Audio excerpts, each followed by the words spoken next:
Good evening students. आज हम class 8 chapter 7 comparing quantities exercise 7.2 का क्वेश्चन नंबर 1 करेंगे। चलिए सबसे पहले हम क्वेश्चन पढ़ लेते हैं। During a sale a shop offered a discount of 10% on the marked prices of all the items. What would a customer have to pay for a pair of jeans marked at rupees 1450 and two shirts marked at rupees 850 each? तो देखिए बच्चों, question में क्या बोला गया है।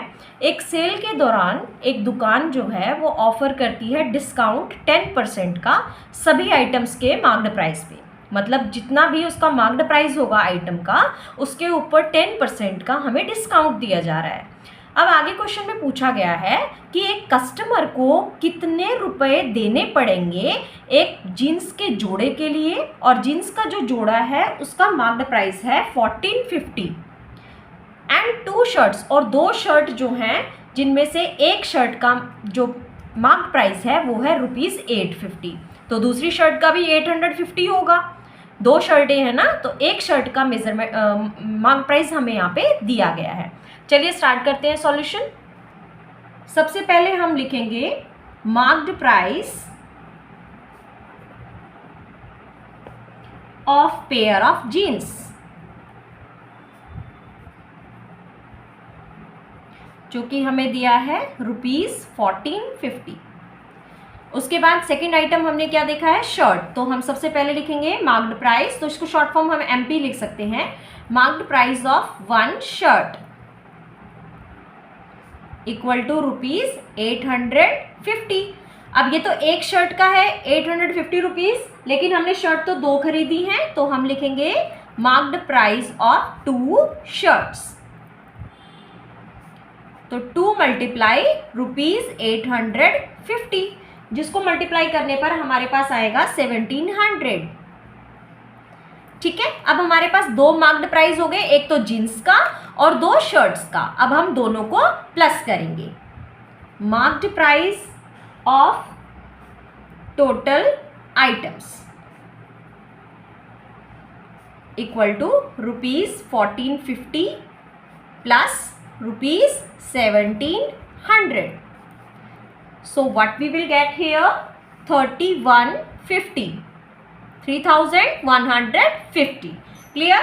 उसके बाद हम लिखेंगे यहाँ पे कि हमें डिस्काउंट कितना दिया गया है। तो डिस्काउंट परसेंट, ये परसेंटेज में हमें दिया है, जो कि कितना दिया है, 10% डिस्काउंट है सभी आइटम्स पर। अब ये देखिए, ये डिस्काउंट जो है परसेंटेज के रूप में हमें यहाँ दिया है, तो सबसे पहले हम इसको सिंपल फॉर्म में कन्वर्ट करेंगे, जो कि होगा discount. So discount is equal to discount percent of marked price। ये फॉर्मूला होता है। डिस्काउंट परसेंट की जो वैल्यू दी होगी वो हम यहाँ रखेंगे, और ऑफ का मतलब है मल्टीप्लाई, और यहाँ पर एमपी है हमारा मार्क्ड प्राइस। तो चलिए डिस्काउंट निकालते हैं हम। डिस्काउंट कितना आएगा हमारा, 10% हमें दिया है, 10% मल्टीप्लाई मार्क्ड प्राइस हमारा कितना है 3150।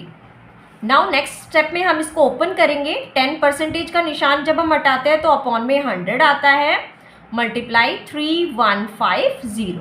अब देखिए, इस जीरो से ये जीरो कैंसिल हो जाएगा, और इस जीरो से ये जीरो कैंसिल हो जाएगा, तो हमारे पास आ गया डिस्काउंट रुपीज़ 350। क्लियर, ये हमारे पास आ गया है डिस्काउंट। अब हमें निकालना है नेट अमाउंट कस्टमर को कितना देना है। तो हम लिखेंगे net amount customer has to pay. तो देखिए मार्क्ड प्राइस हमारा कितना था, 3150। ठीक है, हमें इतने रुपए तो नहीं देने हैं, हमें इसमें से कुछ पैसों की छूट मिली है जिसको हम डिस्काउंट कहते हैं। तो डिस्काउंट हमारा आया है 315 का, तो इसमें से हम क्या करेंगे, इसको माइनस कर लेंगे। जो भी आंसर आएगा उतने रुपए कस्टमर को देने होंगे। तो चलिए माइनस करते हैं हम, रुपीज़ 3150 माइनस रुपीज़ 315। तो माइनस करने पर हमारे पास आंसर आएगा 2835। 2835 जो है कस्टमर को रुपीज़ पे करने हैं। आई होप क्लियर होगा आपको क्वेश्चन। Thank you students.